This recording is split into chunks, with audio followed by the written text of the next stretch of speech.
오늘 좀 어려운 것 같더라고. 이 그래프를 일단 쫙 보자고. 이게 뭐냐 하면, 자, 읽어볼까요? 아래 그래프는 아래 그래프는 잉글랜드와 웨일즈 지역의 1851년부터 2031년 출생자 및 출생 예정자의 생년표 분석 자료다. 자, 그러고 나서 이제 이 그래프를 딱 던져준 거예요. 지금까지 MMI 중에서 제일 어려웠던 것 같아요. 어렵고, 여기 보면 1851년은 히스토리인데 2031년은 앞으로 예정자잖아요. 그래서 이거를 그 생명표라고 그러는데, 생명표가 뭐냐면 이 사람이 얼만큼까지 살 수 있을 거냐, 이 표거든요. 그러면 이거를 가만히 보고 여기서 찾아낼 수 있는 그 팩트들, 요소들이 뭔지를 최대한 한번 찾아보자고. 지금 연습이니까 외워서 하지 말고 이 표를 보고 도대체 이 표에 나타나 있는 것들, 그러니까 X축도 보고 Y축도 보고 이 그래프도 보고, 이런 그래프를 볼 때는 어떤 면이 되게 중요한 거냐면요, 변곡점이 되게 중요한 거예요. 변곡점. 어디서 꺾이기 시작하는 거고, 그 꺾이는 원인은 뭘까? 뭐 그런 것들을 좀 보면 될 것 같아요. 근데 진짜 시험에서는 이 그래프만 보여주고 문제는 안 보여줬어요. 문제는 없었다고. 이 그래프를 한 10분 정도 보게 하겠지? 최대한 보고 머릿속에 최대한 집어넣고 시험장에서 이 그래프를 다시 보여줄 수도 있고 안 보여줄 수도 있고, 근데 이 그래프는 시험장에서 보여줬을 것 같아요. 이걸 외운다는 건 너무 힘들 것 같아서 한번 보여주긴 했을 것 같은데 그건 모르죠. 요거를 보고 한번 최대한 한번 생각해 보자고. 시간은 한 5분 정도 줄 테니까 이 그래프를 보고, 여러분 책에도 있죠? 똑같은 그래프가? 최대한 생각해내는 거야.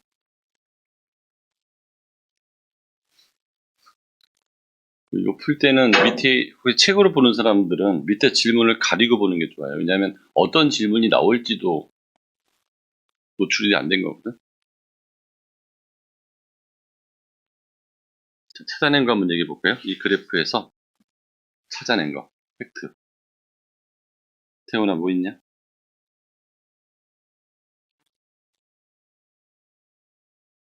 (1번) 출생, 직후, 사망률? 이게 무슨 말이야? 목소리 좀 크게 해보자. 자, 얘기했지? 면접 때는 내가 알고 있는 거를 얼마나 듣기 편하게 상대방이 이해할 수 있게 하는 것까지가 다예요. 다시. 과거부터 그래프를 쭉 살펴보면 영세 직후에 이제 생존자 비율이 급격하게 감소하는 그 폭이 점점 줄어들다가 현재는 거의 일정하게 그냥 지속되는 것을 볼 수 있어서.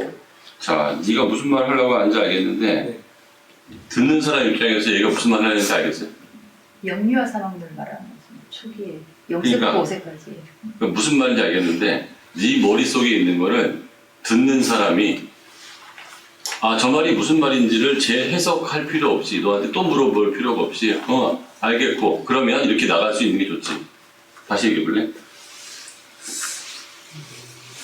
이 그래프에서 찾아낸 거 하나만 일단 하나씩 해보자.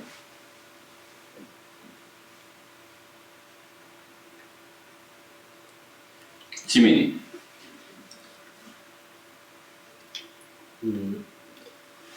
생존자 비율이 50%가 되는 이제 그 연도에 태어난 사람들의 그 수명의 중간값이 이제 1851년에는 50살이었는데 이게 지속적으로 증가해서 이제 2031년에는 100살이 넘게 거의 2배 차이가 나게 증가했다는 것을 볼 수 있었습니다. 자, 1851년에는 이제 0.5라는 점이 되게 중요하죠, 그렇죠? 그러니까 남은 사람 중에서 이제 반 죽었을 때가 50살 정도 되니까 태어난 사람의 절반은 죽었고, 나머지 절반은 살아 있었는데, 이게 2031년쯤에 태어난 사람은 태어난 사람의 절반이 100살까지 살 것이라는 걸 예측한 거죠. 그걸 찾아낼 수 있어. 첫 번째, 50% 생존선이, 그죠? 1851년에는 50세였는데 2031년에는 100세로 2배로 늘었다. 또 예지 못 찾아냈지 여기서?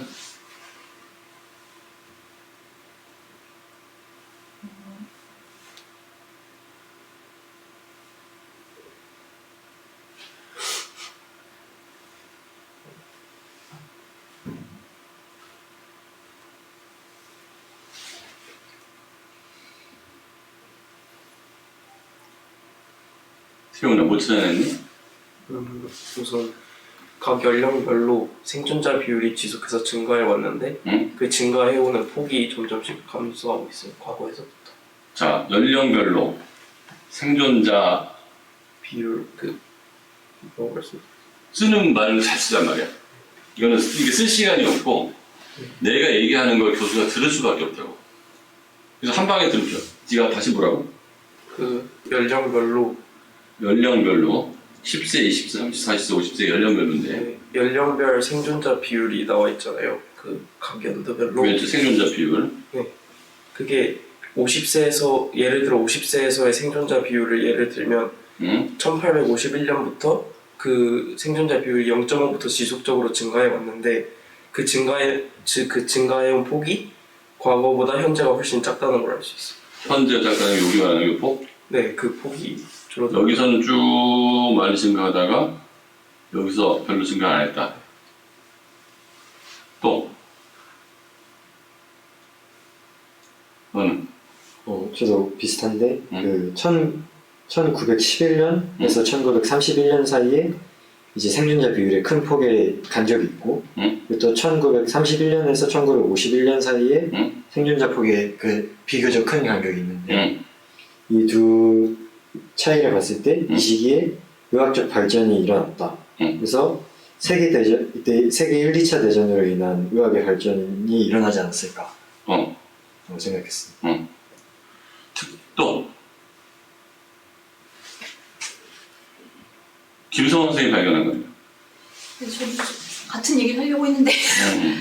그 31년을 기점으로 그래프의 모양과 이 간격이 크게 변화가 있었는데 보시면 51년부터 2031년까지는 거의 이제 2031년. 네, 51년부터는 거의 이제 수명 증가의 폭이 굉장히 작아졌다는 걸 알고 있어서 45년 정도의 2차 세계대전 종전 이후에 이제 세계 평화 시대가 오면서 뭔가 이제 의학적 발전과 함께 전쟁으로 인한 인명피해가 많이 감소한 것이 원인이 될 것 같고 그리고 뭐 다 같은 얘기긴 한데 이제 그 앞부분 1851년, 71년 같은 경우에는 이제 그래프의 모양 자체가 이렇게 이런 곡선 형태가 아니라 직선에 가까운 형태를 띄어서 이제 사람들이 태어나면서부터 계속 지속적으로 사망을 많이 하는 이제 현상을 볼 수가 있는데 아 이거 말하는 거예요 이거? 네, 그 그래프의 모양이 약간 직선에 가깝다. 직선에 가깝기 때문에 이제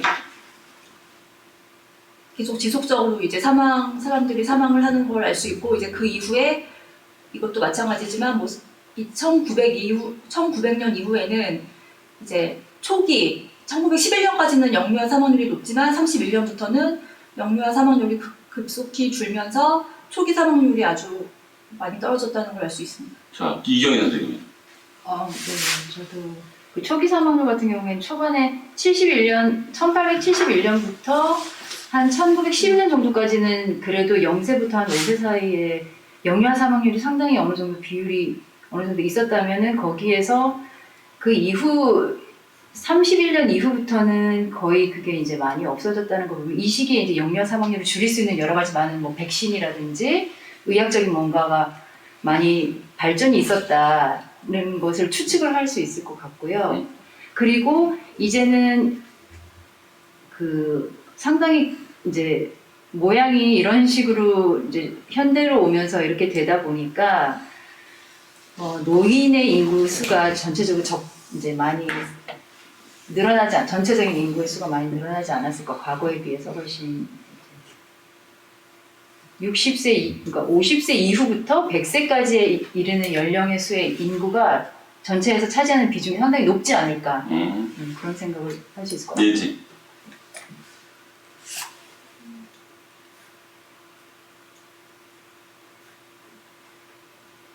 틀린 소리라도 하지 않으면 불합격이야. 물어봤는데 뭐라고 얘기하면은 채점을 하는데 말 안 하면은 채점할 것도 없죠. 그래서 백지된 거예요. 1년 동안 훈련 받을 거기 때문에 되도 않는 소리라도 해야 돼요. 1851년부터 2031년까지 지속적으로 총 인구가 목소리 크게? 늘어났어요. 그치? 그건 어떻게 알죠? 연령에 따른 생존자 비율의 아래 면적이 커졌어요. 면적이 커졌다, 이게. 자, 신보라 선생님.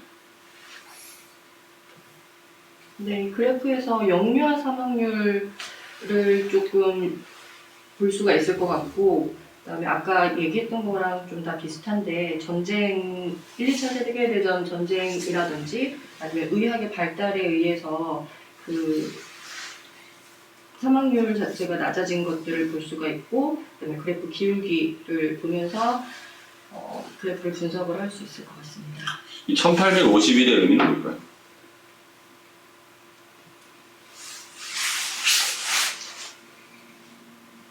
이때부터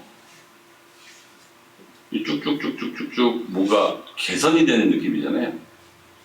인구도 증가되고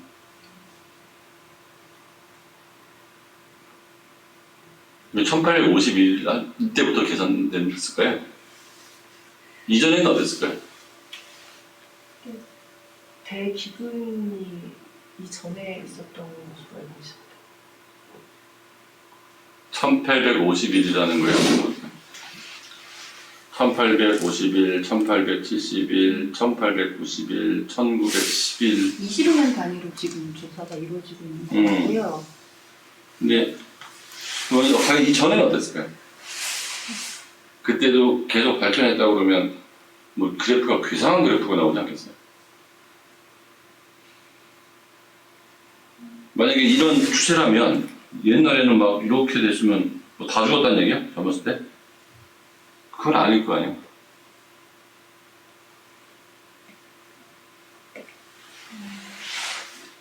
못 찾아냈어요? 산업혁명이죠. 그러니까 이 전 단계에는 아마 뭐 대충 뭐 이런 그래프를 수천 년 동안 똑같았을 거예요. 그러니까 산업혁명이 생기면서 인간의 풍요가 일어나고 돈이 생기고 공급이 늘어나고 그러면서 이 발전이 이렇게 일어나는 거 아니에요? 사망률이. 그러니까 그럼 그전에는 어땠냐라고 했을 때 그럼 계속 발전했다면 옛날에 뭐 다 죽었다는 건 아닐까요? 나는 그거를 이 1850년이라는 거를 나는 산업혁명의 시작, 생산 증가 이걸 한번 보고 싶고, 여기서 제가 발견한 거는 앞에서도 뭐 몇 번 얘기하셨는데 일단 우리한테 여기서 중요한 숫자는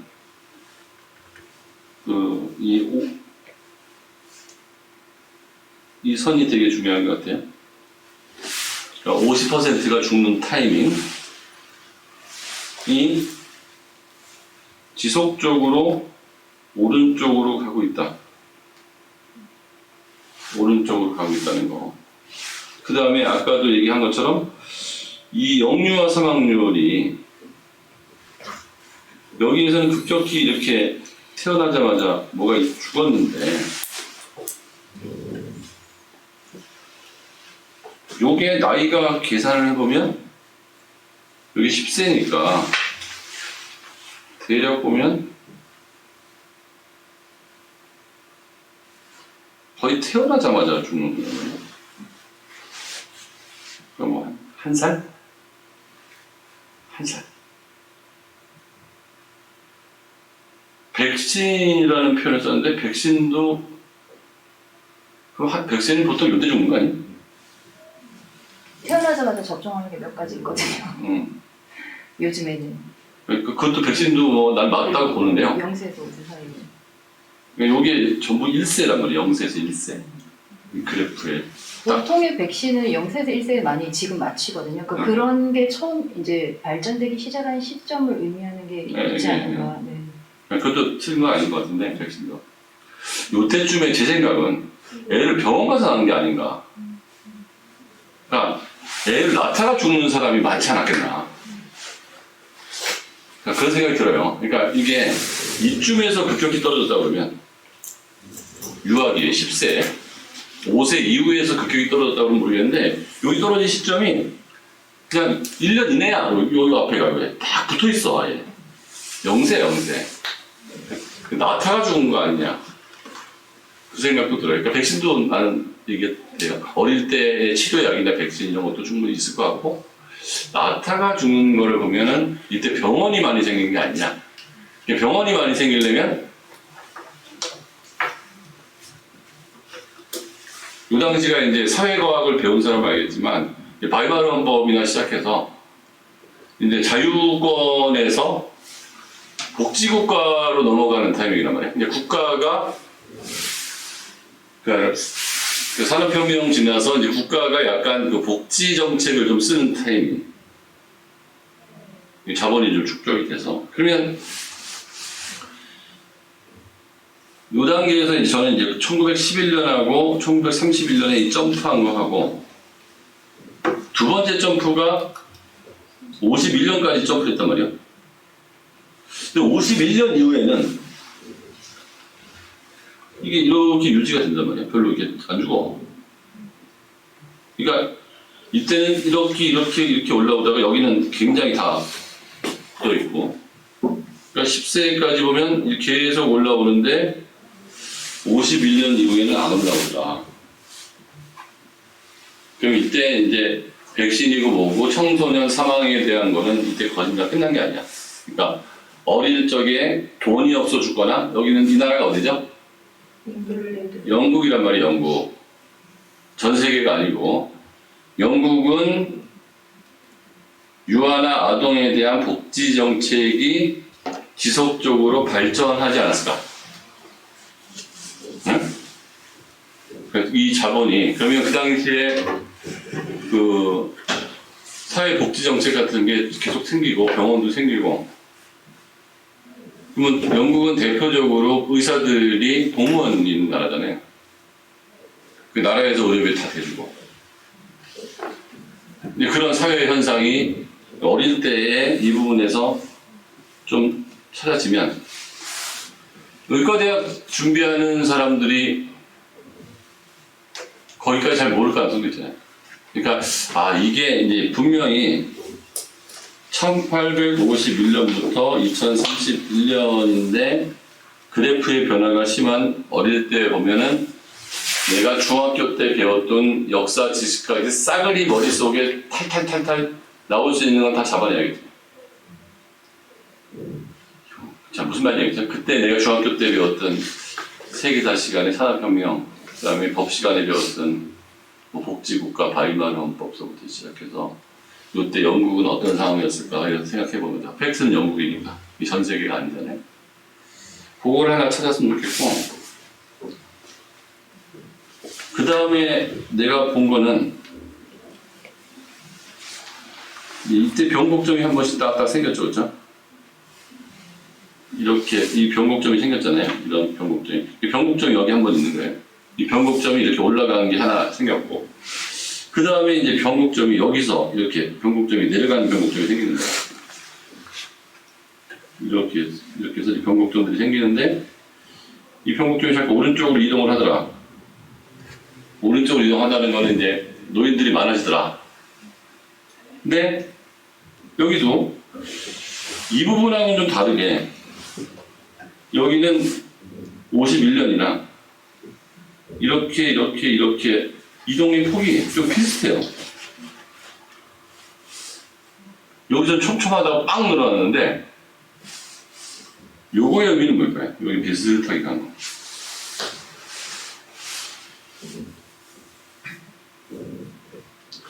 그러니까 내가 물어보고 싶은 거는 이 부분의 역사적으로 차이와 이 부분에서 역사적 차이는 왜 이렇게 희한한 모양, 이 부분의 역사적 차이가 이렇게 나타났는데 여기는 이런 식으로 나타났잖아요. 좀 다른 모양이잖아요. 왜 이럴까요?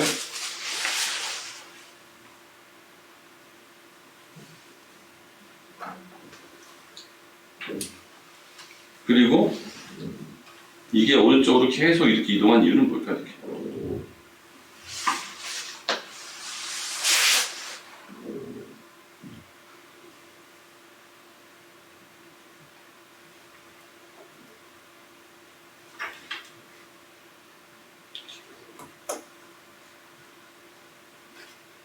태우가 뭐야?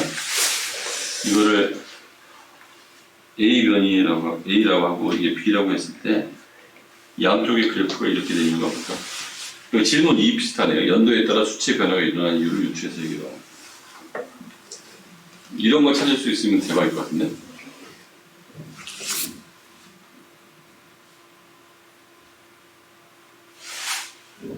지민이 가만히 있으면 빵점이야. 그러니까 딴 애들이 현장 가면 얼마나 아무 말도 못하겠냐고요. 이 연습이라도 일만 하면 오늘부터 시작해서 이제 우리 4번째 시간인데 우리는 한 8달 연습, 9달 연습하고 하면서 한두 마디라도 할 텐데 연습 안 하는 애들은 이 뻥끗도 못 한다니까. 근데 지금으로 올 애들 중에서 뭐 잘하는 애가 몇 되겠어? 다 뻥끗도 못 하지. 다 상황이 있냐고 똑같이 내집만 관리하는. 그리고 다 이과 애들이니까 역사 나만 모르는 게 아니고 다 모르고. 못 찾겠어? 얘지?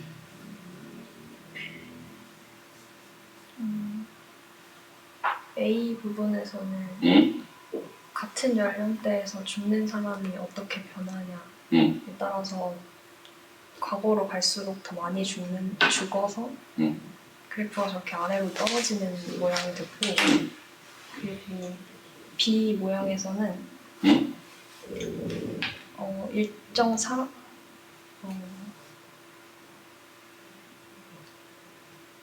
일정 생존자가 남아있는 연령이 어떻게 변하냐. 그러니까 A 쪽에서는 역류화 상황이 쫙 있었잖아요. 이쪽은 이게 균등하잖아요. 이렇게. 물론 상황을 들어가긴 하는데 이 모양하고는 분명히 다른 모양이거든요.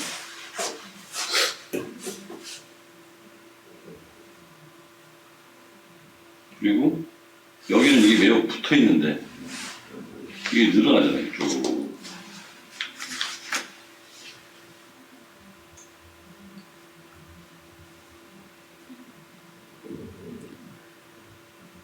그리고 마지막에는 잘 안 늘어나.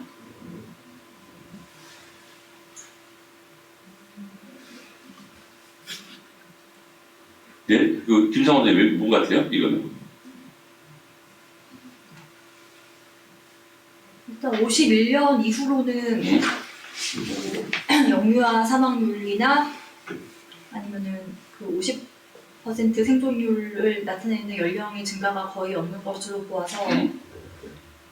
그 이전에 어떤 인간 평균 수명을 하락시켰던 요인들, 뭐 환경적인 요인이나 의학적인 요인들이 거의 대부분 해결이 되었다고 볼 수 있을 것 같습니다. 그럼 이게 여기 때는 이렇게 계속 이렇게 늘어나는 이유예요.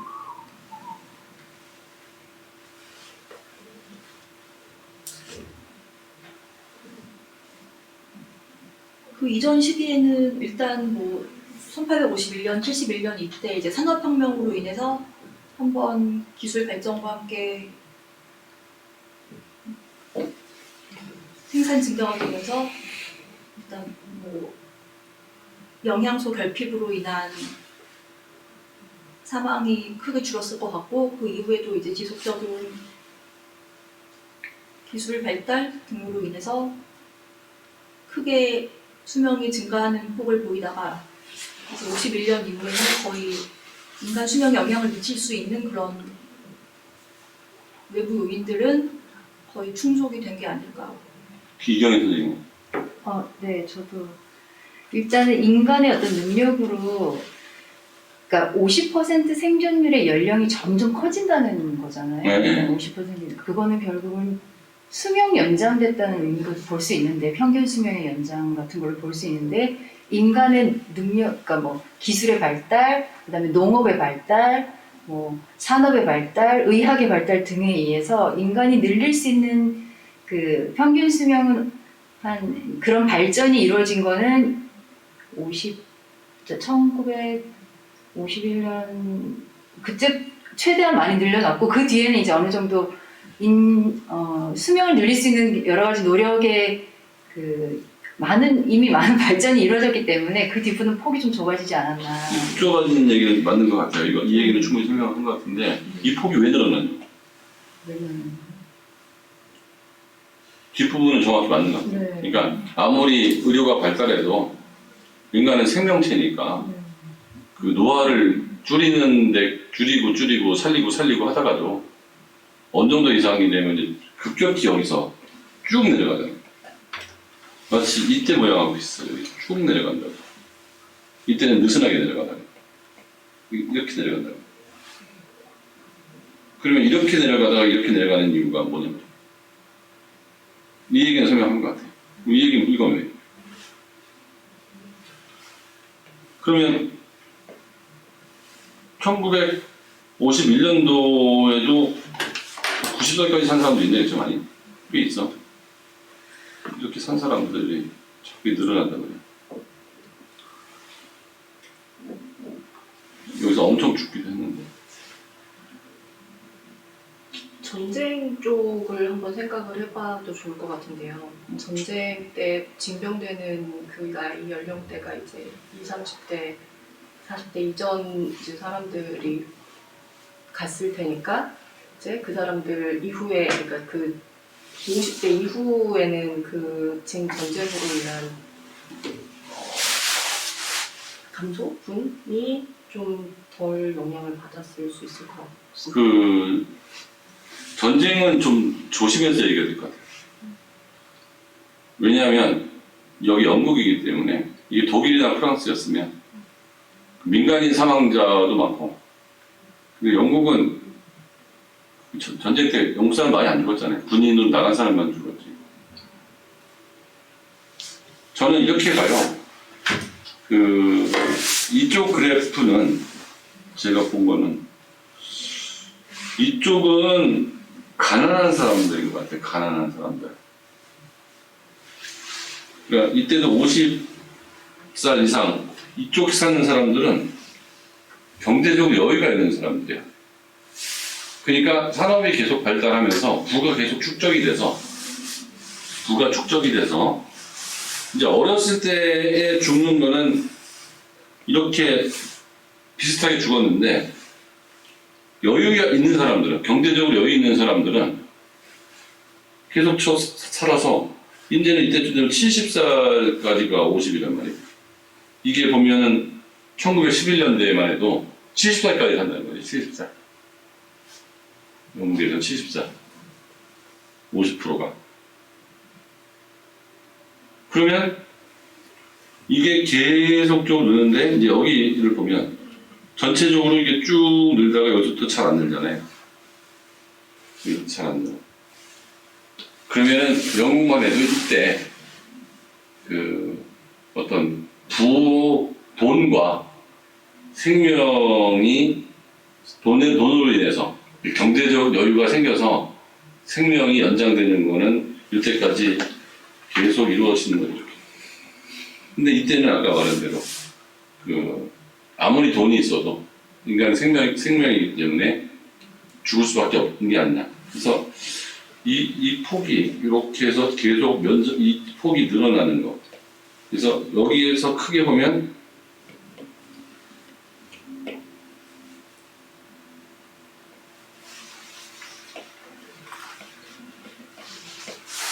이 변곡점이라는 게 되게 중요하잖아요. 변곡점 이렇게. 그래서 여기를 나중에 미래를 보면 거의 여기까지 태어난 사람이 70살까지 다 산다는 거죠. 거기다.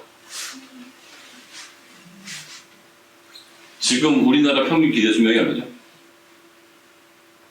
80살이는 거잖아요. 그러면 우리나라 같은 경우는 여기잖아요. 여기. 이렇게 되는 거잖아요. 평균 기대 수명이 80살까지는 누구나 살 거라고 보는 거잖아요. 평균적으로.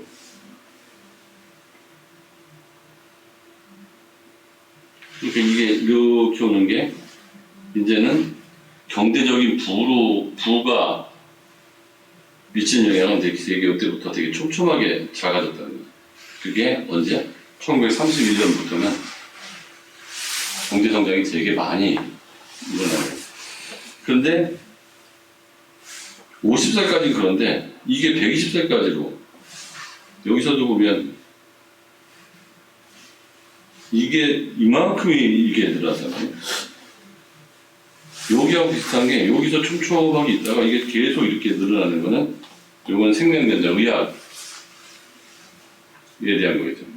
근데 노령 인구도 이렇게 해서 어느 정도 지나고 나면 90살, 100살, 120살까지 사는 사람은 많이 없다. 여기에 굉장히 많은 인원이 몰리게 된 거죠. 물론 여기에 제일 많이 있긴 하지만 이런 것들을 찾아주면 좋을 것 같아요. 그러니까 그래프에서 알아낼 수 있는 거 3개 그렇게 판단한 이유. 아까 보면 여기서 50% 생존선 얘기도 좋고 1911년에서 영유아 사망 이것도 괜찮은 것 같고 그 다음에 또 하나 찾아보려고 하는 거는 뭐 이게 산업혁명 때부터 시작해서 쭉 증가했는데 어느 정도 증가폭이 늘어나다가 한계에 들어갔다. 한계. 이 정도 찾아줬으면 이건 뭐 100% 합격일 것 같은데 이 정도로 대답을 할 수 있었습니다. 여기에다가 추가로 더 찾아서 볼 만한 거 태훈이 하나씩 내고 태훈 하나, 지민이 하나, 예지 하나 추가로 더 찾아보자.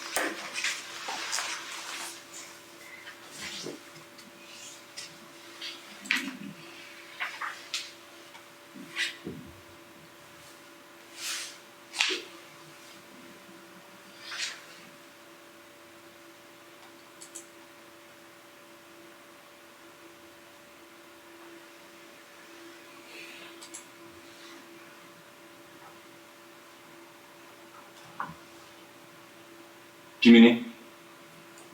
저는 아까 그 생존자 비율이 0.5인 점에서 간격이 비슷하다는 점을 보고 그게 0.5 말고 0.6에서도 사실 그거 보면 비슷하고 이제 영유아 사망률이 급격하게 감소한 그 0.7 그래서 0.7 정도 이후로는 거의 다 간격이 비슷하거든요. 그렇죠. 그래서 그걸 봤을 때 이제 만약 그 급격하게 영유아 사망률 감소하는 지점을 이제 0.7 정도를 잡으면 그 윗부분을 이제 다 빼고 그러니까 그거를 고려하지 않고 다른 곡선들 다 위로 올려봤을 때는 오히려 그렇게 나중에 가서는 그 수명의 차이가 그렇게 크지 않다. 그 보인 것처럼 1851년에도 거의 95세 넘게 사는 사람들도 있고 이런 걸 봤을 때 그 초기의 나이는 많은 차이가 있을 수 있어도 나이가 들수록 그 차이가 줄어든다. 그러네요. 그러니까 이 전체 그래프에 가장 큰 영향을 미치는 거는 영유아 사망률이었네요. 그치? 지금 이렇게 얘기하려고 하는 거? 영유아 사망률만 해결이 됐더니 이 그래프가 굉장히 다 비슷해지더라. 그러니까 이거는 생각하면 그거죠. 어린아이가 0살에 하나 죽고 100살까지 살았으면 평균 연령이 50살 돼버리는 거잖아요. 그러니까 나는 이것도 말이 되는 게 1851년부터 시작해서 2031년까지 전체 그래프를 그려보는 건 별 의미도 없는 일이다. 그러니까 영유아 사망률이 없어진 다음부터인 1931년부터 지금까지를 비교하는 거는 의미가 있지만 왜 이런 일이 벌어졌는지, 그죠? 근데 그게 보면 지민이 말대로 그다지 유의미한 변화들이 아니고 약간의 늘어나는 정도의 변화였던 건데 영유아 사망률이 전체 이 표에 미치는 영향이 커서 이 표가 과하게 좀 과장된 결과가 보이는 것 같은 그런 효과도 있어 보인다. 그것도 참신한 생각인 것 같은데. 그냥 개수를 일부러 이상하게 잡아가지고 자기가 원하는 대로 표를 만드는 경우도 있거든. 마치 선거구에서 게리맨더링 하는 것처럼. 예지는?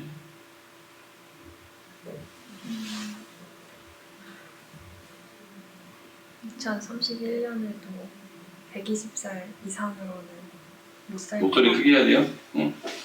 120살 이상으로는 많이 못 살 거다라고 응. 예측을 하고 있어요. 응. 예측을 하고 있는 거죠.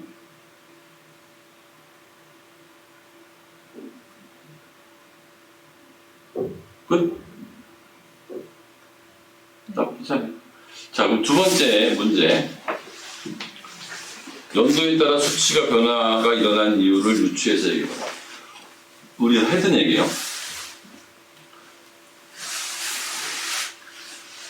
이거는 그 얘기하면 되겠죠. 아까 영유아가 확 줄어들었을 때 이때 뭐 아까 얘기했던 것처럼 병원이 생겼겠다, 백신이 생겼겠다, 아니 뭐 치료제가 생겼겠다. 그런 거 하나 있을 것 같고 또 뭐 있을까요?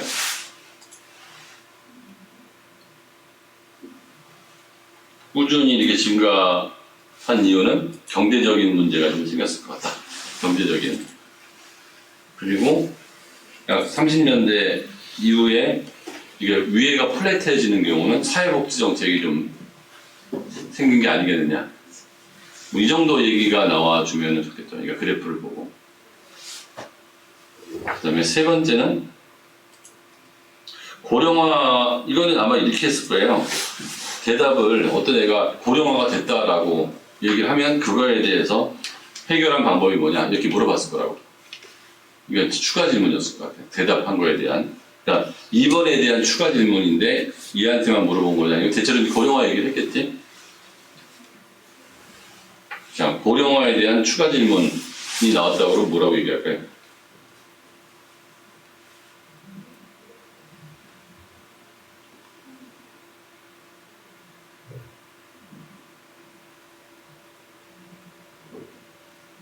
고령화가 생겼다.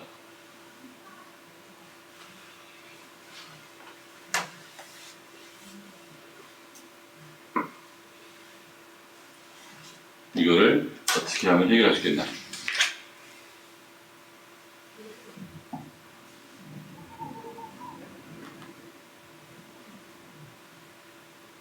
태훈이?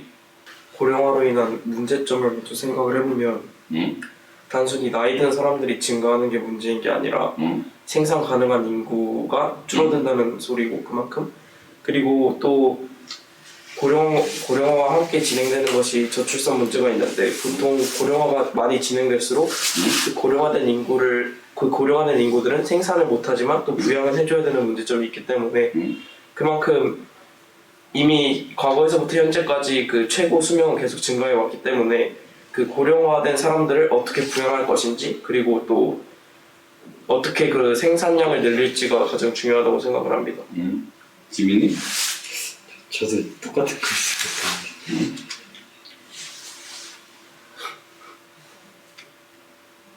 얘기봐, 지민이. 저도 이제 고령화사의 문제점을 먼저 파악해야 된다고 생각을 해서 이제 문제점이 무엇이냐를 생각해보면 노동인구는 줄어들지만 이제 부양인구는 늘어난다. 그래서 사회 전체적인 이제 노동력이나 활력이 줄어든다가 고령화 사회 문제점이라고 생각을 했습니다. 그래서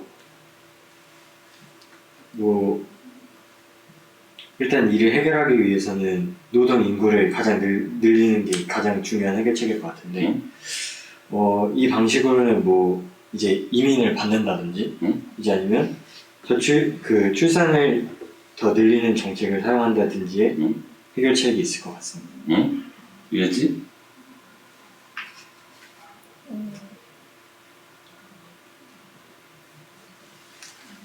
고령화가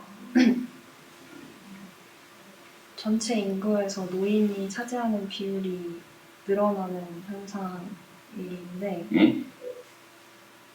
보통 기술이 많이 발전해서 선진국으로 갈수록 이유는 기억이 안 나는데 저출산 문제가 저출산이 일반적으로 일어난다고 알고 있는데 그래서 기성 세대들이 전체적인 그 출산율을 높일 수 있게 소득을 기본 복지 정책을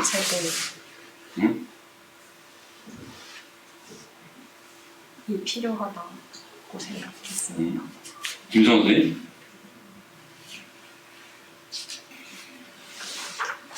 저도 비슷한 의견이고요.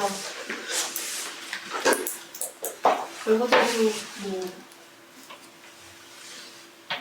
출산 문제 해결과 아니면 그 고령 인구의 어떤 생산 가능화를 도입해야 할 것 같습니다. 그 다음 이경희 선생님? 일단 고령화 해결에 대한 대책은 아닐 수도 있는데 일단은 노인 인구가 많다는 점에서 보면 이 노인 인구를 대상으로 한 의학 산업 같은 걸 좀 더 의료 서비스라든지 그런 쪽의 복지 정책 같은 걸 좀 더 정교하게 잘 세워야 되지 않을까. 그다음에 뭐 그런 쪽에서 의료 산업에 대한 노인들을 위한 의료 산업 수요도 좀 높아질 수 있지 않을까. 뭐 이런 이거는 이제 해결 방안은 아니지만 뭔가 시사하는 의미점에서는 그런 점도 생각해 볼 수 있을 것 같습니다. 네, 신부한테? 네, 지금 의대에서 지금 진행하는 MMI니까 여기서 저희가 의학 발전으로 인해서 지금 고령화 문제가 아니고 고령화 그런 현상이 일어나고 있는 건데 해결할 수 있는 거는 해결할 수 있는 게 아니지만 그 출산율이 높아져야 되는 문제는 우리가 해결할 수 없고 그 노인들의 그 생산력을 올릴 수 있는 그러니까 의학으로 좀 더 발전을 시켜서 나이 든 사람들도 생산력이 있을 수 있게 아니면은 해줄 수 있는 것을 의대에서는 할 수 있는 게 아닌가라는 생각을 하고 있습니다. 이게 되게 여러 가지 얘기가 나올 텐데 지금 나온 얘기도 다 똑같은 얘기잖아요. 그러면 내가 얘기했지만 다 똑같은 얘기 하면은 다 기본 점수, 그만도 못한 얘기하면 감점, 더 좋은 얘기하면 가점. 그러면 내가 머리를 한번 써보란 말이야. 이거 물어봤을 때 전부 똑같은 얘기 할 거냐, 들은 소리다. 자, 그걸 얘기할 거냐, 그럼 기본 점수죠, 그렇죠? 자, 도전을 한번 해볼 거냐. 어드밴스 된 답을 한번 해봤는데 그게 논리적으로 맞지 않으면 감점, 논리적으로 맞으면 가점. 우리가 지금 뭐 여기가 이게 무슨 뭐 정책 토론하는 자리는 아니고 MMI 연습을 하는 자리니까.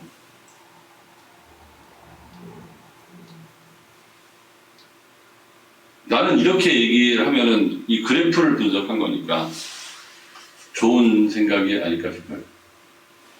이 그래프를 보면 그 50% 생존자 비율이 그 옛날에는 50세 정도의 이제 50% 생존자, 그게 60세, 70세, 80세, 90세, 100세, 110세, 110세가 아직 없네. 100세까지도 나중에는 이제 국민 대부분이 절반 정도는 100살까지 산다는 거니까. 그러면 누가 국민이냐? 예를 들어서 국민 주권 이런 얘기 하고 싶어요. 국민 주권.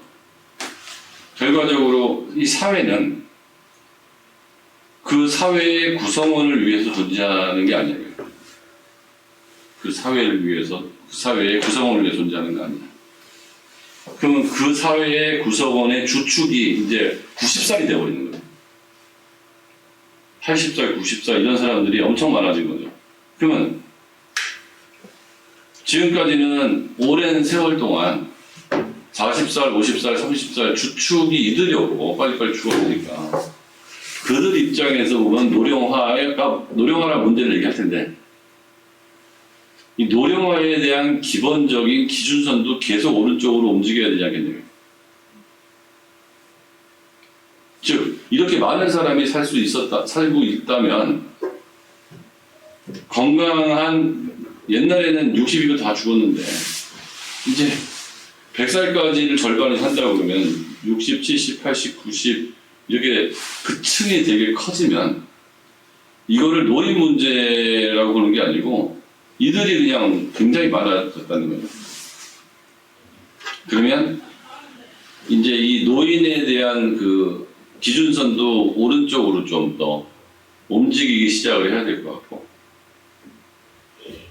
그리고 사회의 주 관심사가 이제 이들이 뭔가를 하는 거가 되는 거예요. 이제 이들이 그러니까 쉽게 말하면 경제적인 측면으로 보면 청장년이 되게 중요한데 그건 남들이 다 하는 얘기니까 이 사회의 관점이 사실 경제적인 게 중요한 거는 산업혁명 이후부터 그렇게 생긴 거거든요. 그전에는 인간 사는데 경제적인 거는 그게 중요한 게 아니었어요. 다보스 라떼 때문에. 그러면 고령화 시대에는 기존의 산업혁명부터 시작해가지고 자본주의가 굉장히 발전했을 때의 그런 모든 가치관으로부터 벗어난 이제 새로운 가치관을 만들어야 되지 않겠네요. 그러니까 쉽게 말하면 옛날에 아동이나 뭐 외국인, 노예 이런 가치관이 있었던 것처럼 이제 모든 사람, 대부분의 사람들이 노인이 되어 있는 이 세상에서 대부분의 사람들이 청장년이었던 그 시대에 만들어진 철학이나 이데올로기나 그 로직으로 대부분의 사람들이 노인인 이 세상을 그대로 평가하려고 하면 안 되기 때문에 경제적인 부분이나 일자리 이런 지금의 문제를 해결하는 것도 굉장히 중요한데 이제 이런 상황이 된다 그러면 지금부터 아주 그냥 커다란 패러다임이 바뀌어야 된다는 거죠. 과거에는 그 모든 만들어진 거는 다 팔린다는 세일 법칙이 있었거든요. 항상 모든 물자가 부족했으니까. 그러니까 마케팅이라는 건 필요가 없었던 거죠. 항상 부족했으니까. 그래서 산업혁명 대량 생산 때문에 굉장히 많은 것들이 만들어져서 과잉 생산이라는 문제가 생겨서 전쟁이 터졌던 것처럼 과거의 로직으로는 있을 수가 없었죠. 그러니까 그 기독교 로직으로 근대가 설명이 안 된 것처럼 이제 노인들이 이렇게 많은 세상에서는 새로운 가치 체계가 필요할 것 같고 뭐 그 중에 하나가 뭐 경제적인 부분도 그렇지만 뭐 다른 것을 만들어 가야 되겠다라고 하면 로지컬리 이해가 될 거고 아마 의대에 계시는 의사 선생님들만큼 노령화에 대한 많은 질문을 갖는 분들이 없을 거예요. 왜냐하면 그들이 이제 노령화로 인한 어떻게 보면 최대 수혜자가 병원 아니에요. 의료비가 많이 지출되고 의료비가 계속 올라가니까. 이 정도로 해주면 될 것 같은데 내가 지금까지 봤던 MMI 문제 중에 제일 어려울 것 같아요. 이게. 만약에 이 문제를 이렇게 본 다음에 덮고 얘기한다고 그러면 진짜 대답 조금만 잘해도 굉장히 가짜로 받을 것 같아서 이제는 이런 걸 보면 나 생각할 때 여러분들은 만약에 이거를 보고 나서 제출하고 갈 거다 그러면 뭐부터 봐야 되냐면 이 점이 받는 의미 빨리 선을 괜히 그러면 괜히 긋지 않았을 거 아니에요. 그리고 MMI를 하는 이유는 얘가 얼마나 똑똑한지를 보고 싶은 것도 있잖아요. 그러면 이렇게 표현하는 쪽이겠죠. 그 그래프 안 보고 얘기한다 그러면 이런 식으로 얘기할 것 같아요. X축에는 연령이 있었고 Y축에는 생존자 비율이 있었습니다. 근데 정확히 봤다는 걸 알려주는 거지. 그리고 1851년부터 시작을 해서 2031년인데 그렇다면 2031년은 이제 예측인 거고 우리가 2023이니까 그 전에는 이제 어느 정도 통계적으로 계산된 거라고 보이는데 여기서 이제 크게 변화가 있었던 이런 거를 찾아내서 아까 얘기했던 그 1851년서부터 이게 쭉 올라간 거는 뭐 산업혁명 얘기하면서 하면 될 것 같고 이때 영유아 사망률이 없어진 거는 아주 특이한 상황으로 보인다. 여기까지만 이해하면 될 것 같아요. 어떤 특이한 상황이냐 교수가 물어볼 수 있는 기회도 되게 만들어보면 좋을 것 같아요. 혼란 다 얘기하지 말고. 그러니까 아마 그때 그 다음에 아까 얘기했던 것처럼 이게 계속 폭이 늘다가 약 1951년도 이후에는 폭이 좀 줄었다. 이 정도만 딱 기억하는 거죠. 1번, 2번, 3번, 4번. 딴 애들은 기억 못하니까 모든 걸 다 얘기하려고 하지 말고 여기서 정확히 내가 기억해서 저장해서 교수가 물어보면 회상할 수 있는 거를 3개에서 4개까지만 최대한 잡아내란 말이에요. 무슨 말인지 알겠습니까? 됐어? 자, 그러면 싸그리 지워버리고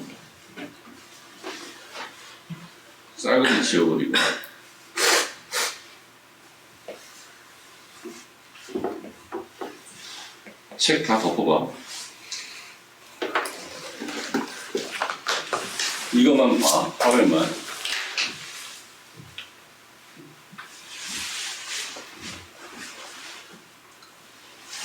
그리고 화면 지우고 이제 물어볼게요.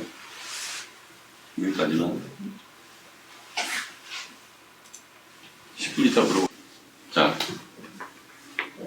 가렸어. 예를 한번 얘기해보자. 한 3가지 포인트. 그림에서 그래프에서 알아낼 수 있는 거 한 3가지 정도의 이유.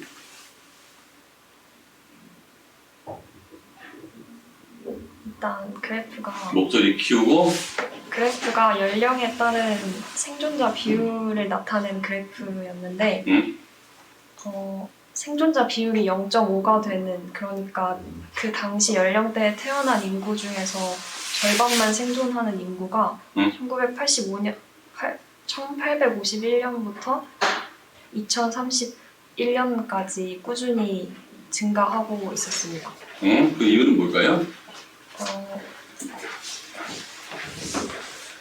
시간이 지나면서 의료 기술이 발달해서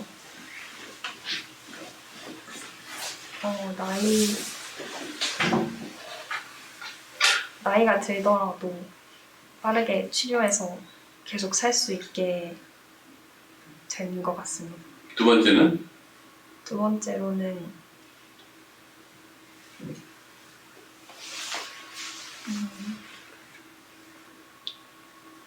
5세 미만의 영유아 사망률이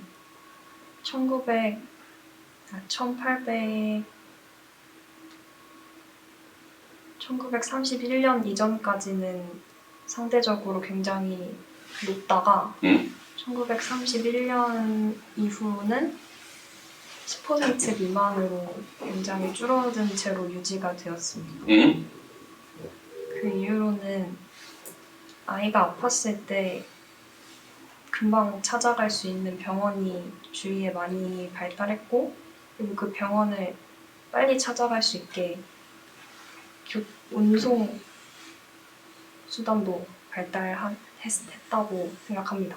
세 번째는? 세 번째로는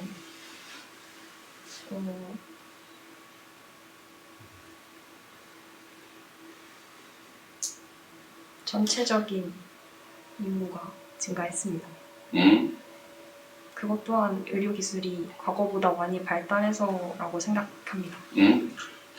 지민이 3가지. 주어진 그래프는 연령에 따른 생존자 수의 비율을 나타내는 그래프였습니다. 일단 첫 번째로 이 표에서 이제 볼 수 있는 점을 첫 번째로는 이제 영유아 사망률이 이제 1851년에 이제 약 10세 이하 사망률이 약 이제 30% 정도였는데요. 음. 이것이 이제 지속적으로 증가해서 이제 약 2031년에는 거의 0%에 눈 감고 가깝게 얘기해보자. 여기 펴놓게. 눈은 감고 얘기해봐야지. 안 보고. 머릿속에 그래프 띄우고. 처음부터 해도 돼요. 응? 주어진 그래프는 이제 연령에 따른 생존자 수의 비율을 나타낸 그래프로 이제 1851년부터 2031년까지 20년 간격으로 약 180년 동안의 이제 그래프를 겹쳐서 나타낸 그래프였습니다. 일단 이 그래프에서 알 수 있는 점을 첫 번째는 이제 영유아 사망률이 지속적으로 감소했다는 점인데요. 이제 1851년에는 이제 10세까지의 사망률이 약 30% 정도였는데 이것이 사망률이 지속적으로 감소해서 2031년에는 거의 0%에 가깝게 변화했습니다. 또한 두 번째는 이제 그 사망률이 이제 50%가 되는 순간, 즉 이제 그 시기에 태어난 사람들의 수명의 중간값이 이제 1851년 50% 정도에서 2031년 거의 104일 정도로 2배 가까이 증가했다는 점입니다. 이는 이제 의료기기나 수단의 발달도 있고, 그리고 이제 사람들이 갖고 있는 이제 재산이나 소득의 발달로 인해 치료를 받기 쉬워졌다는 점이 이러한 경향에 영향을 미친 것 같습니다. 그리고 세 번째로는 이제 1911년에서 1931년까지, 그리고 1931년에서 1951년까지 급격하게 이제 사망률이 줄어들었다는 점인데요. 이를 통해서 이 시기에 있었던 이제 급격한 의료적 발달이 이러한 경향에 영향을 미쳤다고 생각합니다. 그리고 저는 이러한 수치에 대한 영향이 이제 전쟁으로 인해서 이제 의료 기술이 많이 발달한 게 이 원인이지 않을까라고 생각합니다. 이상입니다. 너는?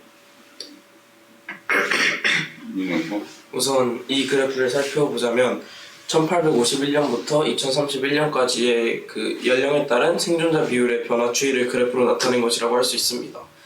우선 제가 이 그래프에서 살펴본 첫 번째는 바로 1851년부터 1911년까지는 0세에서 10세 사이에 사망률이 굉장히 높았다가 이 이후부터는 굉장히 빠르게 감소했다는 것을 살펴보았습니다.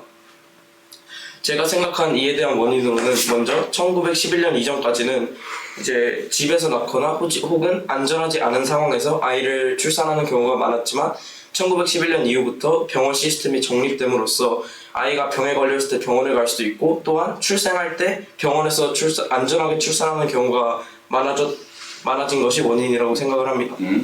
그리고 두 번째로는 이제 전체적인 그래프가 증가해왔다는 것을 알 수 있는데, 이제 1991년부터 한 2031년까지의 증가폭이 그 전 과정에 비해 많이 좁은 것을 알 수 있습니다.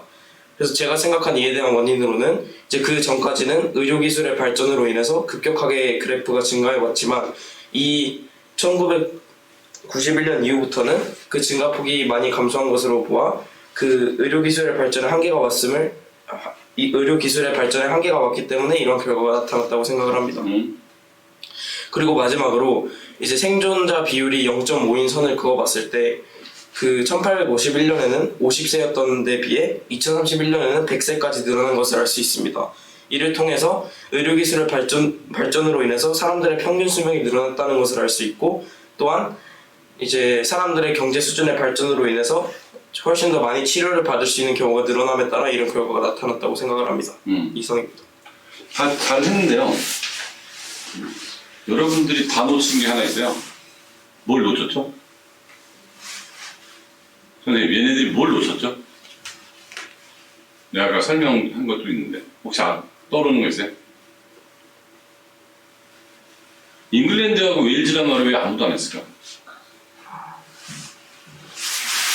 여기 제 지문에 그래프 위에 잉글랜드와 웨일즈 지역이라는 게 있었고 이런 말 하나 했으면 더 좋지 않았을까요?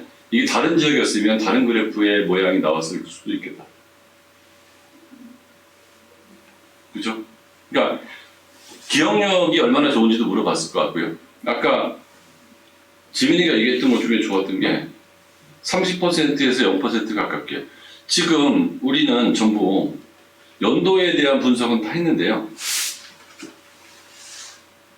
여기 숫자가 이렇게 많이 나와 있고 이렇게 많이 나와 있는데 태훈이가 막판에는 좀 했는데 이 좌표 평면에 한두 점을 찍었으면 되게 좋았을 것 같아요. 예를 들어서 1951년도에는 74에서부터 80% 유지되고 있다가 그때부터 감소되는 게 보였고 뭐 이런 표현들.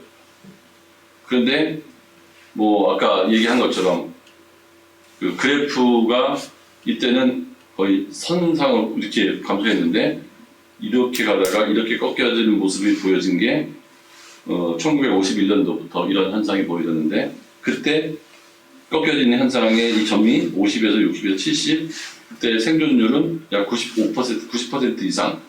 자, 가상의 0.5도 그려놨지만 이 90%나 80%에서 어디 선을 거두 의미는 있잖아요.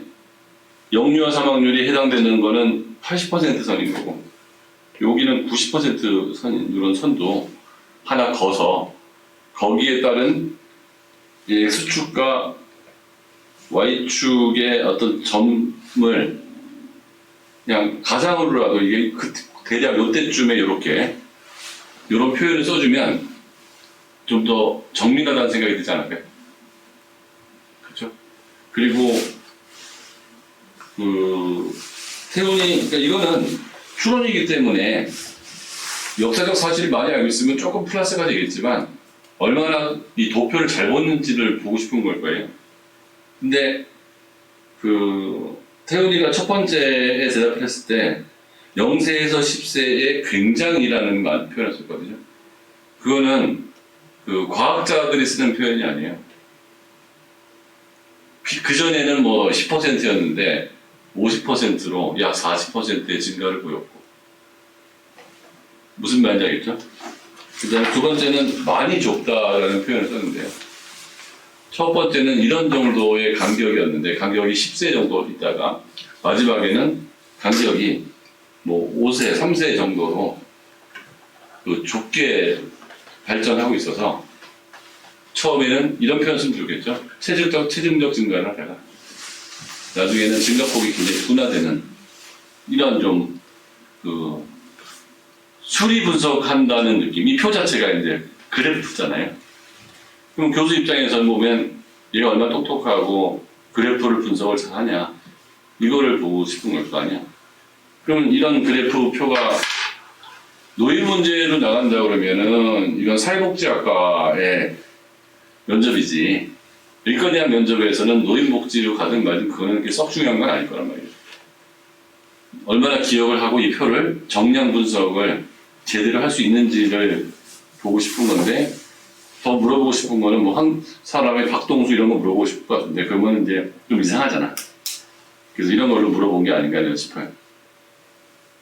MMI에서는 이 사람이 질문자가 의사고 의사의 자질이 있는 사람을 뽑겠다는 거를 면접 때 잊지 말아요. 이 면접의 목적은 의사의 자질이 있는 사람은 뽑고 의사의 자질이 없는 사람은 떨어뜨리자가 면접이라고 해요. 그러니까 얘가 착한지 안 착한지 뭐 그거보다는 얼마나 이성적이고 논리적이고 판단력이 있는지 그리고 자기 생각을 얼마나 똑바로 얘기할 수 있는지 그런 쪽에 집중을 하면 아마 좀 더 좋은 답이 똑같은 생각을 갖고 있어도 나올 것 같아요. 자, 이것도 숫자가 많이 나와요. 숫자가 많이 나오는 거는 기본적으로 정답이 있을 가능성이 높아요. 한번 읽어볼게요. 당신은 피자 가게의 사장입니다. 5명의 직원과 함께 피자를 만들어 팔고 있습니다. 직원은 피자를 만드는 사람 3명, 배달원 1명, 직원과 매장을 관리하는 팀장 1명입니다. 내일 어린이날이라 지역 아동센터에 피자 20판을 만들어 봉사하러 가기로 했습니다. 그런데 동시에 다음에 4가지 일이 발생했습니다.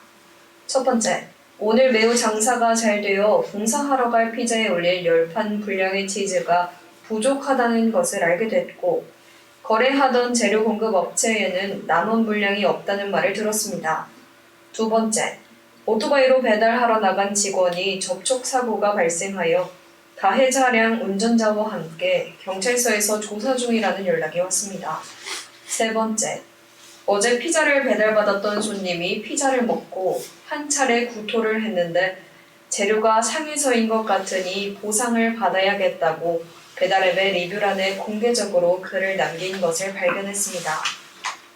네 번째, 집에 있던 가족이 전화를 해서 당신의 중학생 자녀가 오늘 학교에서 친구를 다치게 해서 친구 부모님이 당신과 통화하기를 원한다고 합니다.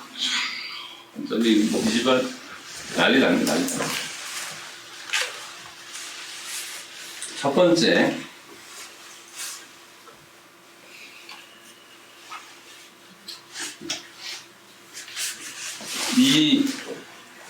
이번 내가 생각하는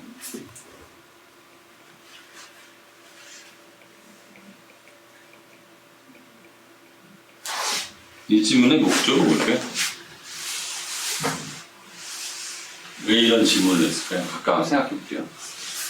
이거는 이거에 대한 해결책이라고 얘기하기보다는 도대체 이 질문을 통해서 학생한테 뭐를 알고 싶은 걸까?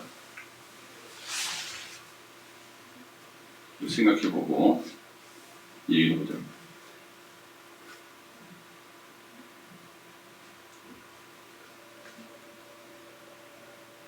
떠오르는 사람 손 들어보세요. 이런 걸 물어보려는 거 아니겠냐?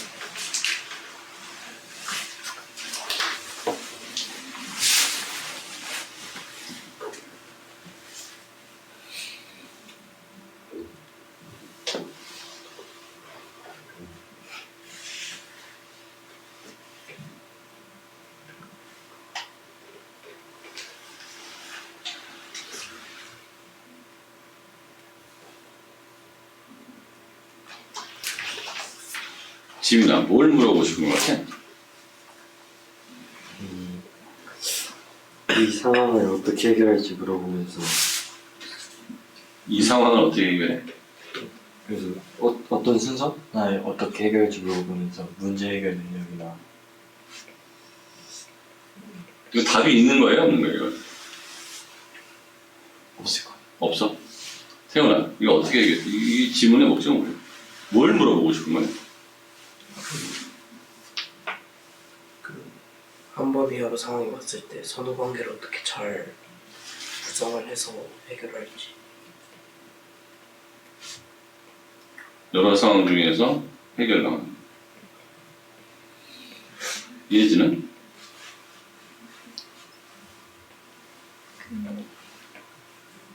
뭘 물어보려고 이딴 걸 물어봤을까?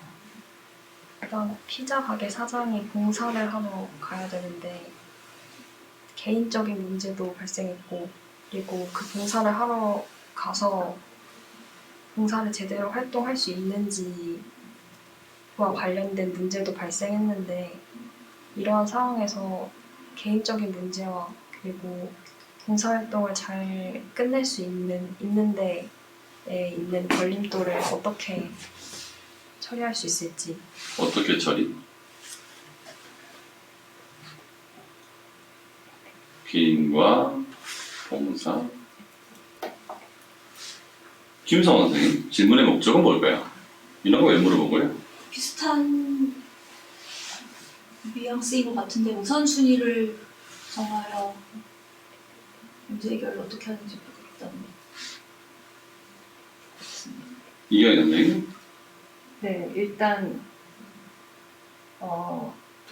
항상 어떤 순간에 한 가지 일만을 해결할 수 있는 것이 아니라 동시에 여러 가지 문제를 처리해야 되는데 그것의 중요도가 이제 모두 다 중요하지만 어떤 개인의 입장에서는 어떤 것에 더 중요성을 줄 것이며 그 순서를 어떻게 정할 것인지 가치 판단에 대한 문제, 그 다음에 이 사람이 맡은 역할이 가게 사장이면서 이제 가장이고 한 여러 가지 역할이 있기 때문에 그 역할 중에 어떤 상황에서는 어떤 것을 더 우선시해야 되는가 하는 그런 상황 판단을 그걸 사회학에서 역할 갈등이라고 해요. 신보라 선생님. 이제 병원에서 의사로 활동을 하다 보면 이것과 동일한 상황이 많이 발생을 할 것 같습니다. 그 다양한 의사 인력은 한정되어 있고 다양한 환자들과 많은 일들이 한꺼번에 터질 텐데 거기서 우선순위를 어떻게 설정을 해서 할지를 이걸 보면서 가치 판단과 역할 갈등 그런 우선순위 어떻게 설정하는지 종합적으로 볼 것 같습니다. 김준희 선생님. 네, 저도 같은 의견입니다. 지금 동시다발적으로 여러 가지 상황들이 발생을 했는데요. 이 중에서는 가게 사장으로서 그리고 또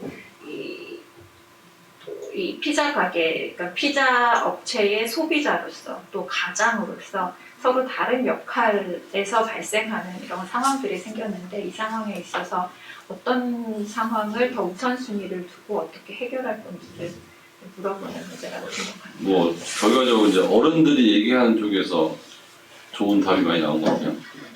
그러니까 이게 사회를 인생 많이 살아본 분들하고 아닌 거 차이인데 그러면 이걸 어떻게 해결을 해야 될까? 네, 힌트를 좀 줄게요. 여기서 중요한 표현들이 나왔어요. 우선순위라는 건 굉장히 중요하죠. 그렇죠? 4가지 사건이 터졌는데 우선순위는 잡아야 될 거 아니에요. 우선순위는 뭐에 의해서 정해지죠? 가치 판단에 의해서 정해지죠. 그렇죠? 가치 판단이라는 거는 규범이죠, 규범. 규범이 나오면 여러분은 머릿속에 2가지가 빡 떠올라야 돼요. 뭐하고 뭐?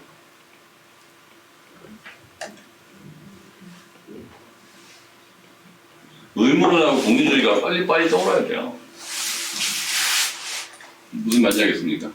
의무론과 공리주의가 딱 떠올라야 되고 공리주의하면 뭐가 떠올라야 돼요? 질적 공리주의하고 양적 공리주의가 떠올라야 돼요. 이거는 그냥 역사적으로 전 세계에서 지금 모두가 가치 판단할 때는 의무론이냐 공리주의냐 질적 공리주의냐 양적 공리주의냐로 거의 다 해결하고 있잖아요. 이거 위에 또 다른 해결책은 뭐 휴메, 주정주의 이런 거 있는데 그건 좀 마이너고 어쨌든 간에 어떤 일이 옳은 일이냐 옳지 않은 일이냐는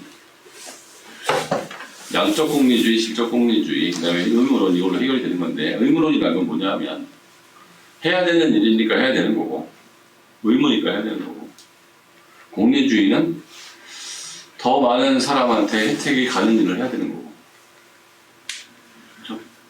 질적 공리주의라는 것은 내 입장에서는 이게 더 행복을 증진시키는 거고 A가 B가 더 행복을 증진시키는 거고 이런 얘기를 교수님한테 얘기할 필요는 없어요.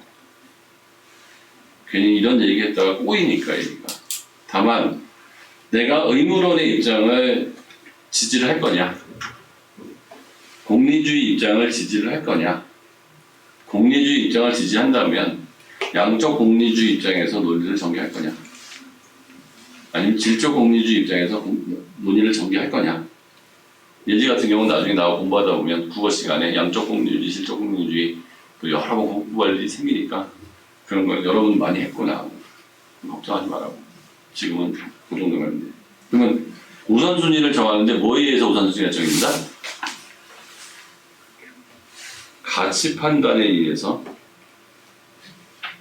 가치 판단을 정하고 여기서 의무론 공리주의를 정하고 이거에 의해서 우선순위가 정해지는 거죠.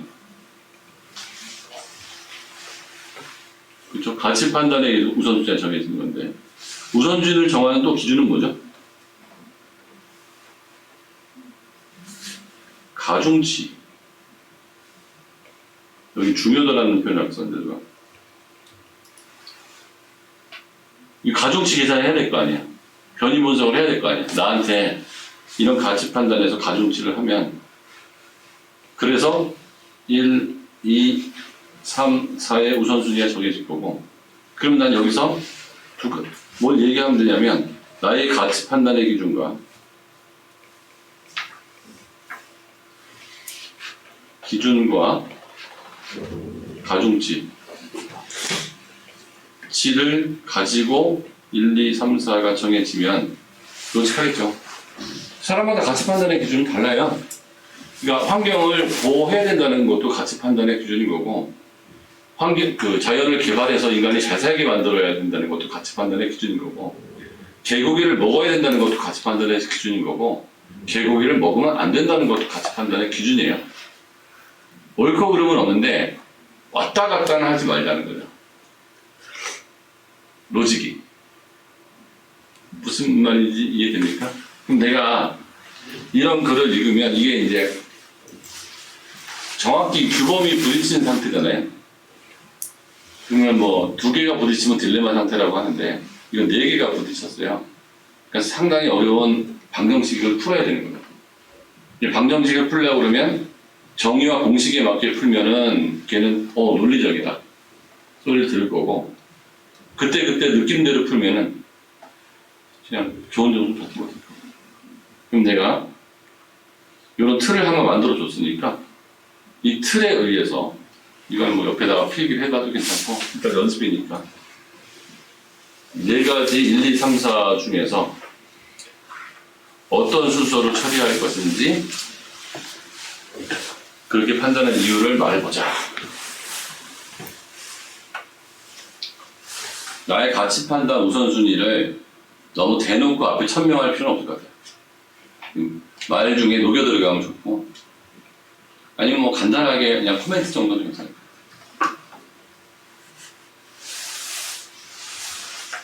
아마 이런 것들은 병원에서 의료윤리나 그런 거 배울 때 의료윤리에서도 분명히 칸트 얘기 나올 거거든요.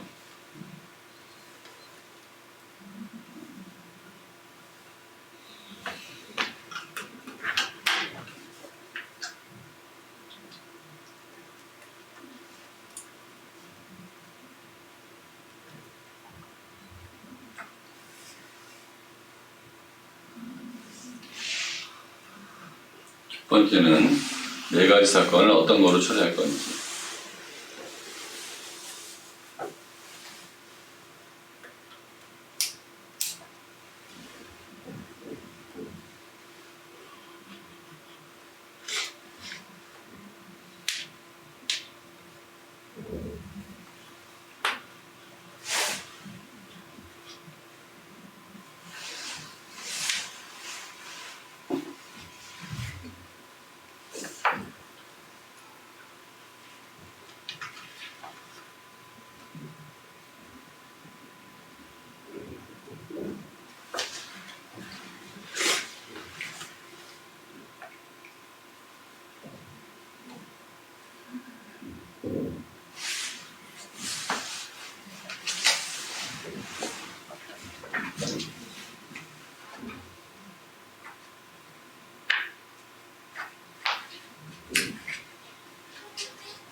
질문 1이 이거예요. 당신은 사장으로서 4가지 사건을 어떤 순서로 처리할 건지 그렇게 판단한 이유를 말해보세요.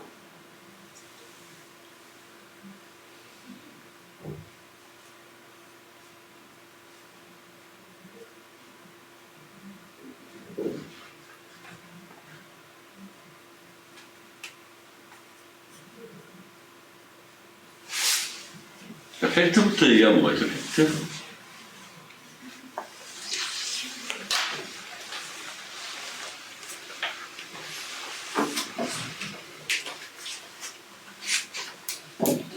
사장 1, 직원 5, 제조 3,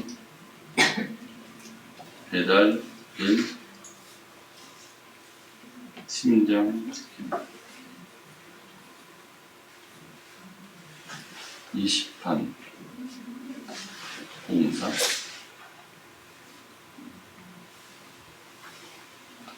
사건 터진 게 10판 치즈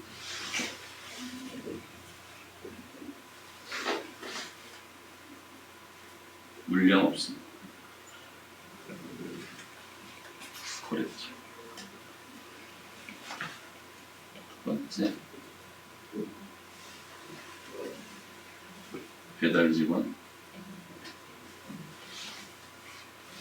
접촉 3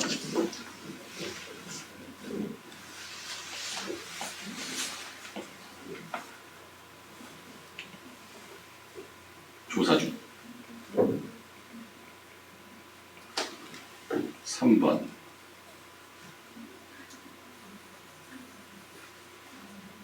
고객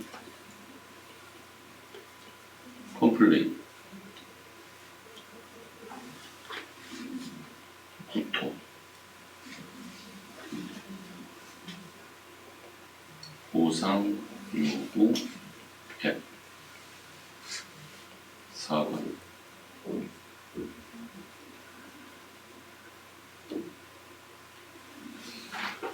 중학생 잠깐만요. 사고나고 사고 치고 친구 부모 통화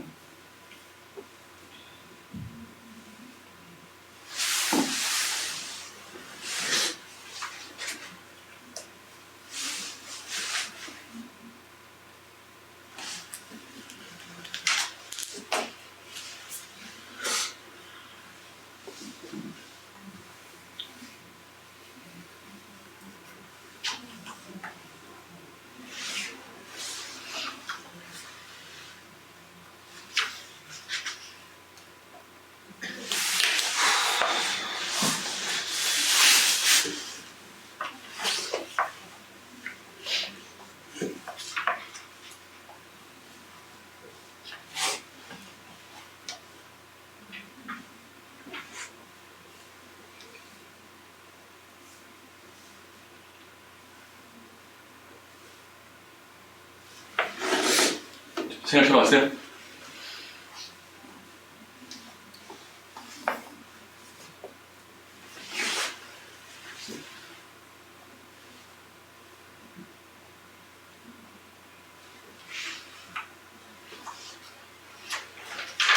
어떻게 우선순위를 잡으면 좋을까요?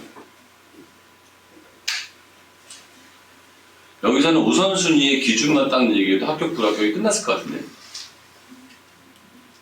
답이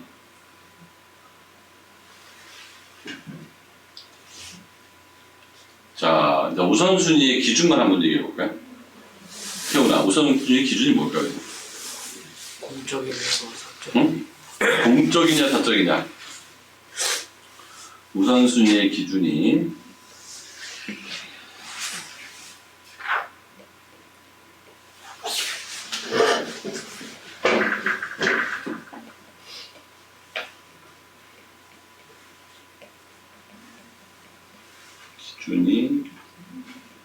공적, 사적 어느 게 더 우선순위가 좀 높아야 돼? 공적.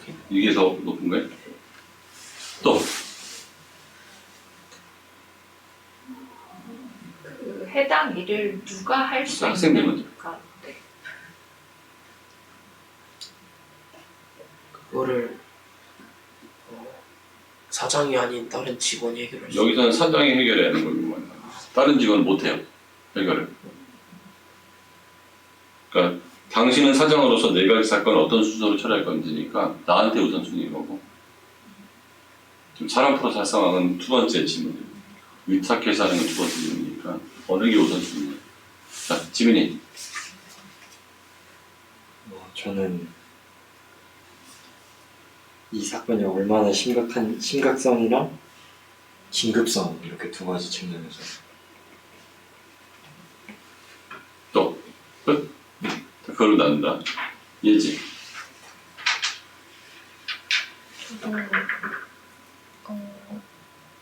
얼마나 빨리 이 문제를 해결해야 되는지에 따른 긴급성이랑 그리고 그 사건을 해결하지 못하고 일이 끝났을 때 발생할 피해의 크기를 기준으로 삼았습니다.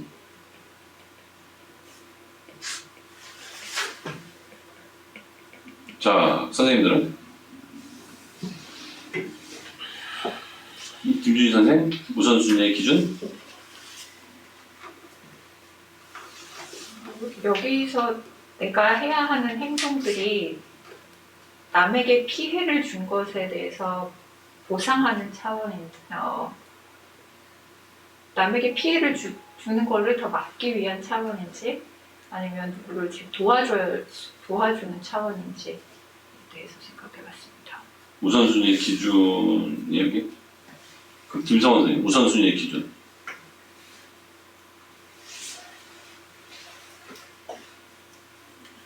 저는 문제의 시급성을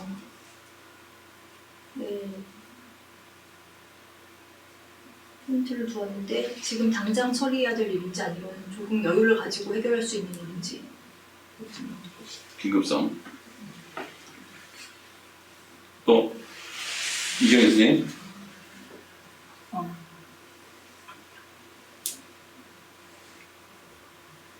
저도 일단 뭐를 제일 먼저 해야 하는가. 내가 그리고 직접 그러니까 시급성이 제일 중요한 것 같아요. 그러니까 빨리 뭘 제일 먼저 빨리 처리해서 그 의사결정을 내릴 것인가. 그래서 그 의사결정에 따라 진행되는 문제는 차원 문제니까 의사결정은 뭐에 대한 결정을 제일 먼저 내릴 것인가에 대한 시급성을 먼저 볼 것 같아요. 자, 신보라 과장님. 네, 긴급도 필요할 것 같고 그다음에 대체 가능하냐라는 부분도 필요할 것 같고요. 대체가는 뭐예요? 이 일을 나밖에 못하는 건지 사장으로서 네 가지를 하라고 했으니까. 네, 그런데 이제 공적인 거 그러니까 그 회사 일과 개인적인 일이 있기 때문에 개인적인 일은 저밖에 못하지 않습니까? 그래서 그 부분에서 지금 대체 가능 여부를 얘기를 하는 거고 그다음에 또 이 상황 네 가지 상황에서는 참인지 거짓인지 판단할 수 있는 거리가 있습니다. 그래서 이게 진짜냐 아니냐 이런 거에서도 볼 수 있을 것 같고 책임감이 있냐 없냐 부분도 볼 수 있을 것 같습니다. 이거는 그냥 답이 있는 거예요. 선택의 문제예요. 선택의 문제가 생기는 이유는 뭐죠?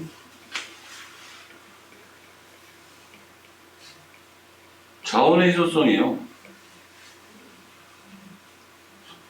그러면 어떤 걸 많이 해야 되죠? 효용이 제일 높은 걸 해야 되죠. 비용이 제일 떨어지는 거. 기회비용이 제일 작고 효용이 그냥 아주 간단한 문제예요. 이거는 뭐 이렇게 복잡한 문제도 아니고 간단한 문제예요. 그러면 우리에게 시간이 무제한 많다면 다 아무렇게나 하면 되는 거지 뭐. 그러면 이거는 기본적으로 4분면이 존재를 해요. 이건 뭐 그냥 너무 도식화된 뻔한 문제예요. 뻔한 문제. 이건 뭐 내가 뭐 이렇게 답안지에는 접근도 안 한 것 같은데 아까 제일 많이 얘기했던 중요성 그 다음에 긴급성이에요. 그러면 중요하고 긴급한 거. 긴급은 안 한데 중요한 거. 긴급도 안 하고 중요하지도 않은 거. 긴급한데 중요하지 않은 거. 이 네 가지로 나눌 수 있으면 돼요. 그러면 우리는 가치 판단의 기준을 이 사건에서 긴급도를 결정하면 돼요. 내 생각에 이게 제일 긴급해 보인다. 무슨 말인지 알겠어요? 두 번째, 중요도를 결정하면 돼요. 이 중요도가 아까 말했던 칸트적으로 볼 거냐, 공적인 일로 볼 거냐, 사적인 일로 볼 거냐, 뭐 공리주의로 볼 거냐, 사람마다 이 중요도에 대한 가치가 다르다니까요. 그러니까 중요한 거는 내가 이거를 결정했을 때 어떤 기준에 의해서 이거를 결정했다고 보는 거지. 그러니까 나는 이런 식으로 얘기하면은 제일 좋을 것 같다는 거예요. 이 네 가지 사건을 봤는데 가장 중요도하고 긴급도를 가지고 나름대로 가중치를 둬서 생각을 해봤고, 숫자로 얘기한다 그러면 가장 높은 점수가 긴급도 5, 중요도 5라고 보고, 가장 낮은 점수가 긴급도 1, 중요도 1이라고 봤을 때 무슨 말인지 알겠죠? 일단 지금 어느 거를 먼저 처리해야 되냐 문제지, 어떻게 처리해야 되냐 문제는 여기서 없었거든요. 첫 번째 질문에 어느 걸 우선해야 할 거냐, 두 번째 질문이 이제 어떻게 처리할 거냐, 뭐 이런 얘기 나오겠죠. 누구를 써서 처리한다 그러면 또 어떻게 할 거냐, 혼자 처리한다면 어떻게 할 거냐, 뭐 여러 가지 추가 질문은 나올 수 있을 것 같은데, 첫 번째는 뭐를 먼저 처리해야 될 거냐라고 하면 우선순위와 긴급도겠죠. 이건 늘상 벌어지는 거잖아요. 텔레비도 보고 싶고, 수학도 공부하고 싶고, MMI도 해야 되고, 내신도 따야 되고, 지나가는 한 사람도 구해주기도 해야 되고, 엄마한테 인사도 해야 되고, 할머니 생신이 다가오기도 하고, 우리한테 늘 벌어지는 일이에요. 근데 우리는 어떤 사람의 판단의 기준에 의해서 고등학교 3학년이라면, 중학교 3학년이라면, 초등학교 3학년이라면 긴급도와 우선순위가 다 다를 거 아니에요. 처한 입장에 따라서 우선순위가 다 다를 거잖아요. 그러니까 이 사람이 그 매니저였다면 우선순위가 다를 거고요. 사장이었기 때문에 우선순위가 다를 거고, 그 다음에 이 사람이 봉사를 늘 자주 했거나 거의 책임감을 굉장히 느낀다면 또 우선순위가 다를 거예요. 그래서 그거는 정답은 없을 거라는 거죠. 어느 걸 먼저 처리해야 되는 정답은. 살아온 인생관에 따라서 긴급도와 우선순위는 다 다를 거고, 내가 일처리가 익숙한 사람은 긴급하지 않은 일인데, 일처리가 익숙하지 않은 사람 입장에서는 굉장히 긴급해 보이는 것도 있을 거고, 그러니까 상황 판단을 잘했으면 별로 긴급하지 않은 일이고, 그 다음에 병렬 처리가 가능해 보이는 것도 있어 보여요. 그 정도를 가지고 이거는 답이 난 있다고 보는 것 같거든요. 그래서 가중치라는 얘기는 나왔고, 아까 선생님들이 좋은 얘기 많이 하셨거든요. 긴급도, 가중치, 우선순위, 그런 거거든. 이건 가만히 보시고, 여러분 이제 책에 보면 첫 번째 질문은 사장으로서 네 가지 사건을 어떻게 처리할 거냐. 네 가지 사건 중 타인에게 해결을 위탁할 사건을 고르면 어떤 걸 고를 거냐. 직원 중 한 명에게 해결을 위한 도움을 요청하는 편지를 써봐라. 뭐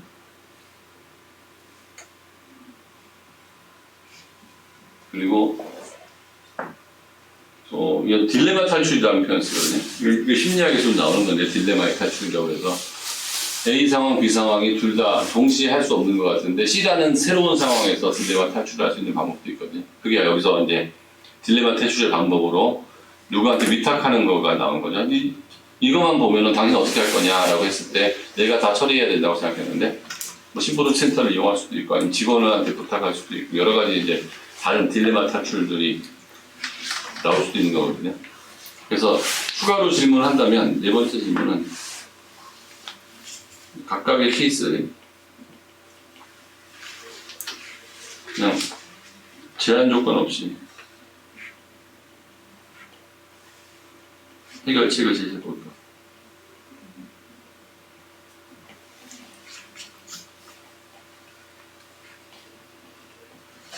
요거는 좀 준비를 해서 다음 시간에 정리돼서 한번 얘기해 보자고. 여기까지 할게요.